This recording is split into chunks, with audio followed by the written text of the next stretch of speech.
Најново издание на регионалните вести. Високите температури кои се надпросечни за овој период од годината го зголемуваат ризикот од труење со храна. Продолжуваат да важат препораките на лекарите за безбедно консумирање на храната. Труењето со храна е резултат на внесување храна или вода која содржи бактерии, вируси или паразити, а симптомите се манифестираат во тек на 24 часа по консумирањето. Инаку викендов беше регистриран случај на труење со храна кај 5 лица од Скопје, кои побарале лекарска помош во клиниката за инфективни болести, откако консумирале храна во ресторан во Брвеница.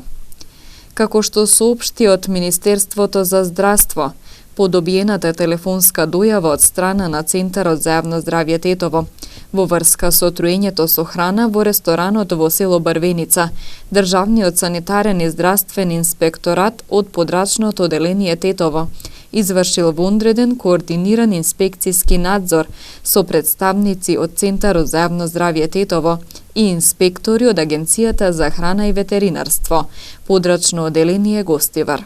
Општата санитарно-хигиенска состојба во објектот е на задоволително ниво. Во објектот има уредни санитарни книшки за 11 вработени со извршен санитарен преглед во рок. Земени се брисови од раце од 5 затекнати вработени лица, како и 6 брисеви од нежива средина, прибор, работни површини и опрема, велат од Министерството за здравство. Со цел спречување на евентуалните труења со храна кај граѓаните, продолжуваат да важат препораките на лекарите за безбедно консумирање на храната. Значи, првиот постулат е одржување на високо ниво на чистота, високо ниво на хигиена. Вториот постулат треба да се оддели сировата од готовата храна. Примарно контаминирани се сите намирници од сирови намирници од животинско потекло и неизмиени овошје и зелечо. Може да настане директна контаминација со директен допир на или па вкрстена контаминација. Ако го користиме истиот нож со кој правиме салата, и ако го користиме за истото за сечење на готово место, onda имаме вкрстена контаминација. Така да треба да се одели сировата од подготвената храна. Храната треба доволно долго да се подготвува и доволно на адекватна температура да се припрема и како таква свежа да се конзумира. Или ако не се конзумира, во рокот после најмногу 45 минути да се стави во фрижидер, па потоа повторно да се загрее. Инаку, ова лето здравствените работници регистрираа поголем број случаи на труење со храна, а во текот на минатиот месец во Теарце, поради загадување на водата за пиење, околу 500 лица со стомачни тегови побараа лекарска помош во амбулантите. Нема кај што нема проблем, посочуваат земјоделците од Тетовско. Голем дел од нив веќе започнале да произведуваат само за себе. Како што велат, имаат големи трошоци и на крај произведеното не можат да го продадат. Земјоделците се потсетуваат дека во времето на поранешна Југославија имало добри закони, затоа и земјоделската гранка редела успеси, а се што се произведувало се продавало. Сега велат дека секаде има проблем, и со еболката, и со грозието, и со пченицата. Единствено регулирано е со тутунот. Мемет Синани од Камењане, кој е подпредседател на Федерацијата на фармери, вели дека низ цела држава нема никакви услови за работа, ниту има патишта, ниту канали за наводнување. Додава дека земјоделските политики ги довеле земјоделците до питачки стап.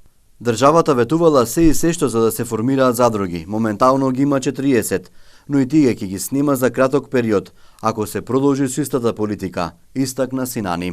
Во Србија е нешто друго законот. Значи таму ако се формира мала задруга, автоматски државата му дели 50.000 евра неповратни средства. Ако се формира нова задруга, ама старата да се обнови, тоа е голема задруга, таму 100.000 евра му се дават на задругарите неповратни средства. Купи машини, купи менизација, почни работи. Кај нас не е тоа така. Кај нас е малку поинаку. Државата ќе ти врати 90%, али ти прво треба да вложиш. И сега се знае задруга може да формира само оние сиромасни земјоделци.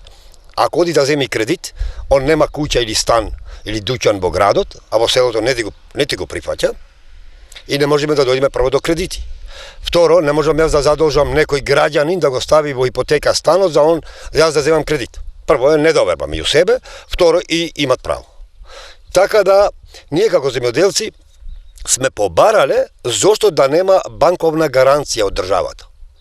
Значи, јас ако треба да платам 50%, 10%, јас да ги платам тие, рестот нека го плати државата директно. Зошто да влизам јас во борчо?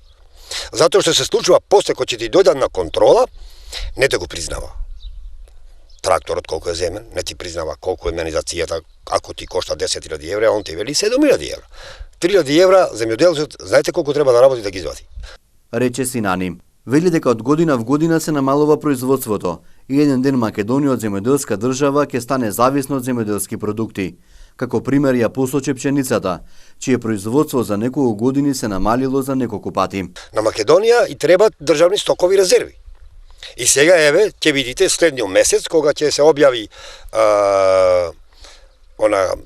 конкурс таму да конкурират кој тоа ќе го земи тендерот за да донеси пшеница за државни стокови резерви. А ние како организација сме побарале од 1 јули, како што е во Србија, таму е 4 јули, кај нас малку порано. 1 јули да почне откуп на државни стокови резерви за пшеница.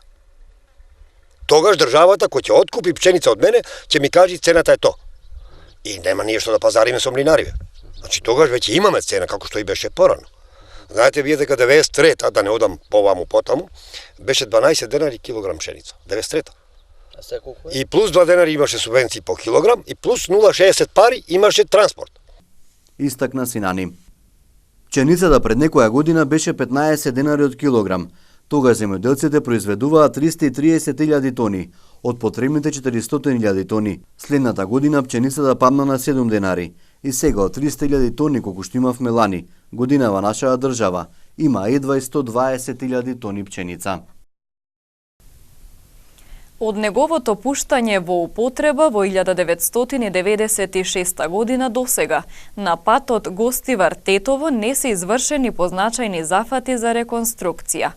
Надлежните планираат проширување со дополнителна коловозна лента, но објаснуваат дека се работи за голем проект, за кој ќе треба време и трпение од граѓаните. Тендерот за финалното проектирање на патот го најавуваат за наредната година. Проширувањето на патот Гостивар-Тетово е планирано, но конкретните процедури за проектот ќе чекаат до следната година. Според директорот на јавното предпријатие за државни патишта Зоран Китанов, на почетокот од 2020-та ќе биде распишан тендер за финално проектирање, согласно една од варијантите која што градежниот факултет ја понудил во изработената проектна студија за стандардизирање на автопатот. Таа е од Гостивар до Тетово да освен постоечките траси, се прошири уште за една траса, а и овие самите да бидат проширени. Или накратко да ви објаснам, да бидат две од по 3,5, 3,5 и едно од по 2,5 метри. Што значи треба да оди настрана, но тоа ќе предизвика логично решение да сите надпатници и клучки се срушат. Така да изведбата ќе биде под режим на сообраќај, ќе треба трпение од граѓаните, но тоа мора да се направи. Значи, наредната година очекувам почетокот на наредната година да го објавам тендерот за финалното проектирање, бидејќи се работи за позамашни средства, за да може да биде така како што треба да биде.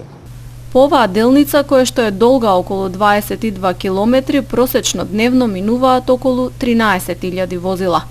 Од пуштањето во употреба на патот во 1996 година, до сега не се извршени некои позначајни зафати за негова реконструкција.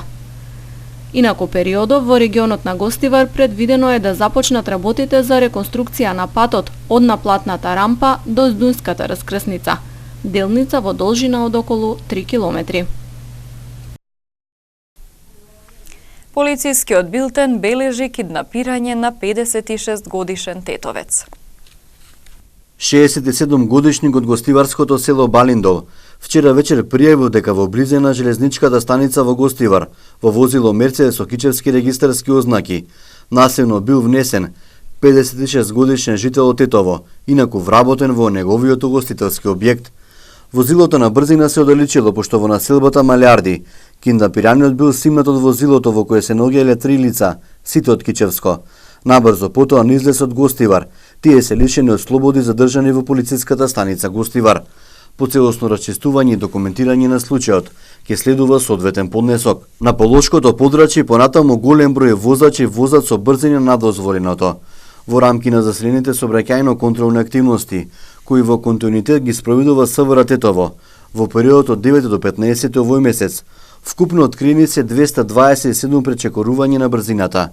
Откриените прекршоци во овој период од годината заокружени се со вкупно 120 мандатни, 23 прекршочни платни налози и 114 писмени опомени. Во периодот за кој станува збор, констатирани се и 20 други видови сообраќајни прекршоци. СВР Тетово веќе подолго време интензивно реализира превентивни контролни активности за поголем ред со паркирањето во Тетово и Гостивар. Вчера во Тетово вкупно подигнати се 17 непрописно паркирани возила, а собственици на 18 други писмено се опоменати. Исто така поради неправилно паркирање, во Гостивар подигнати се 4 возила. И овој месец најмногу се санкционираат неправилно паркирани возила во близина на крстосници, во зеленило на тротоари или на други јавни сообраќајни површини, кои го попречуваат нормалното движење на другите учесници, како и паркирани во така наречени двојни редови. Денес во Тетово се одржа инфосесија на која беа презентирани деталите за јавниот повик до граѓанскиот сектор за доделување грантови. Крајниот рок за аплицирање во овој проект е 10 октомври 2019 година. Целта на денешниот настан е да се презентира повикот за мали акциски грантови за застапување. Всушност, овој повик е во рамките на проект финансиран од Европската Унија, Граѓанскиот ресурсен центар, кој што го спроведува Македонски центар за меѓународна соработка заедно со АДИ од Гостивар и Медија Плюс од Штип. Преку овој повик ќе бидат доделени 10 мали грантови, секој грант е во висина од 2 до 3.000 евра. Целта се малите локални организации по помалите места, за да можат тие да спроведуваат активности на локално ниво, за да се со цел итно решавање на проблеми од областа на дали екологија, демократија, добро владење и било какви други области, но тоа е утврдено како најпотребно во таа конкретна област. Денеска е првата инфосесија, утре имаме инфосесија во Велес, за да ги информираме организациите во Велес и регионот, а задутре во четврток имаме инфосесија во Прилеп. Председателот на Европскиот совет Доналд Туск по денешната средба со премиерот Зоран Заев изјави дека Северна Македонија направила се што се очекувало изминатиот период за влез во Европската Унија. Ова достигнување е навистина импресивно, меѓународно признато и не треба да биде залудно сватено од страна на Европската Унија. Кога лидерите на ЕУ се сретнаа во јуни пред 3 месеци, тие се обврзаа да достават јасна и одржлива одлука во октомври за тоа дали да се отворат преговорите со вас и вашиот сосед Албанија. Јас ги изразив јасно своите лични ставови во јуни. Вашата земја во последните 2 години направи се што се очекуваше од вас за да може да се отпочнат преговорите за пристап во ЕУ и во согласност со препораките на Европската комисија. Премиерот Заев посочи дека Туск е голем пријател на нашата држава, кој не пропушта ниту една шанса да застане за земјата во однос на влезот во Европската Унија и проширување на Унијата. Нашата заедничка желба е во периодот до следната седница на Европскиот совет ова взаемно пријателство и поддршка да го кронисаме со заеднички историски успех во октомври. Заеднички, затоа што тоа е заеднички интерес и на Северна Македонија и на Европската Унија. Ова е период од најголема важност за постигнување на стратешки цели на нашата земја, со долгорочно и суштинско значење за нашите граѓани. Една од тие цели е потврдувањето на датумот за старт на преговорите со Европската Унија во октомври. Во таа насока, сите наши напори се насочени кон засилен ангажман и целосна посветеност кон обезбедувањето на силна поддршка од земјите членки на Европската Унија за одлуката за почеток на пристапните преговори. Товарен воз се тркала низ селата во северна Грција, но неговата сенка на земјата открива луѓе. Мигранти и покрај ризиците седат на праговите меѓу вагоните. Монотониот звук од тркалата на шините ги прави дремливи, или можеби тоа е од топлината и ветрот на нивните лица. Повеќето во ова група се од Авганистан. Тие се обидуваат да преминат границата кон Северна Македонија и на крајот да стигнат до Германија или Франција. Скокаат пред границата за да ја пробаат среќата низ шумата и пеш да стигнат до другата страна. Но некои остануваат скриени меѓу вагоните со надеж дека ќе поминат неоткриени од граничарите. Рахман, кој вели дека оставил сопруга и 4 деца во Кабул, Авганистан, во Грција пристигнал од турци. Тој бил сместен во неколку грчки кампови. Но без документи, работа или соодветно сместување, тој смета дека е време да се продолжи натаму и затоа и се придружил на оваа група во возовите. Greece is good, but Greece is no give me home and no have food. I stay here, like one year I stay here and no give me home, no nothing here. I want to go another country. Анбија Нор Али, исто така од Авганистан, излегол пеш од Турција пред еден месец. I try to go in Macedonia, then Serbia, and then Germany, France. In Afghanistan is very war and very problem. Afghanistan have Taliban, Daesh, and my family live in Iran. Во 2015 година, во екот на мигрантската криза во Европа, скоро 1 милион бегалци и мигранти минаа преку северната граница на Грција, патувајќи низ Балканот кон побогатите европски земји. Рутата беше затворена во 2016 година, заглавувајќи десетици илјади одни во Грција, а принудувајќи некои други да најдат алтернативни патишта за излез. Според УНХЦР, околу 24.000 мигранти и бегалци се заглавени во логорите на грчките острови во ужасни услови, како недостигна доволно санитарни јазди и зголемено насилство. На станицата во близина на Солун мигрантите се сместуваат во стари напуштени вагони, додека чекаат на товарните возови.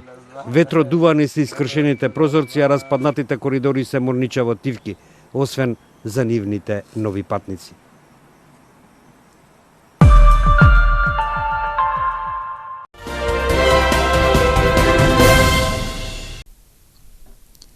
Ректоратот на Универзитетот во Белград и денеска е блокиран, а студентите од организацијата, еден од 5 милиони, кои се наоѓаат во неговите простории, не сакаат да ги напуштат, се додека не се исполнат нивните барања.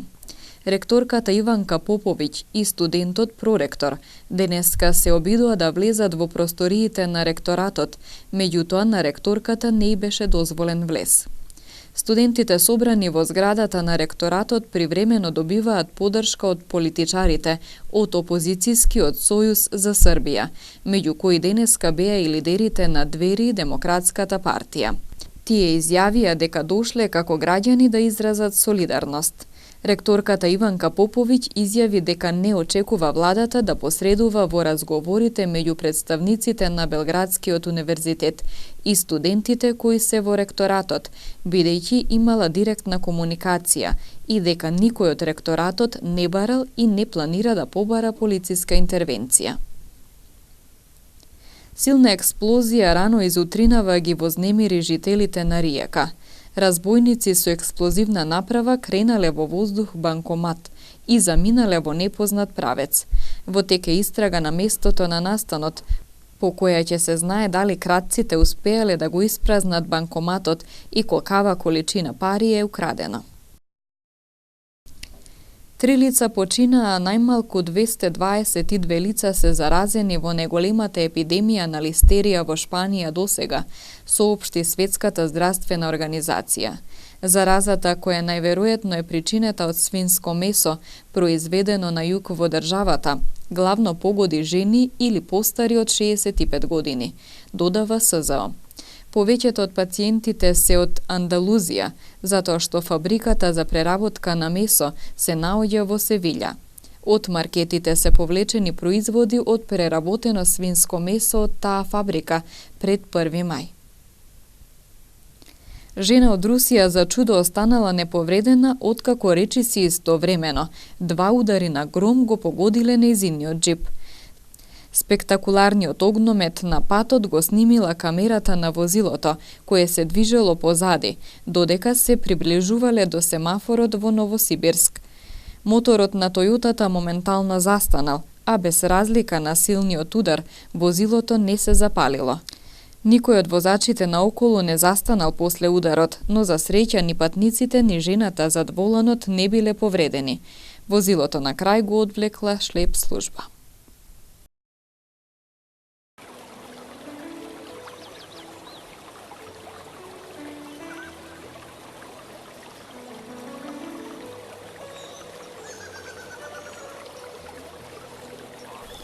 Времето денес беше сончево и многу топло за овој период од годината. Дуваше слаб до умерен ветер претежно од југозападен правец.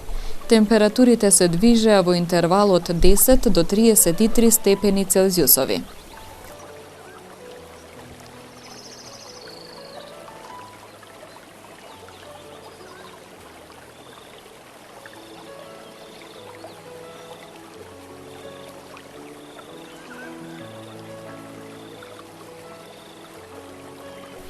И утре не очекува сончево и топло време со мала облачност. Од пладневните часови на север ќе започне да дува засилен северен ветер. Температурите ќе се движат во интервал од 10 до 28 степени Целзиусови.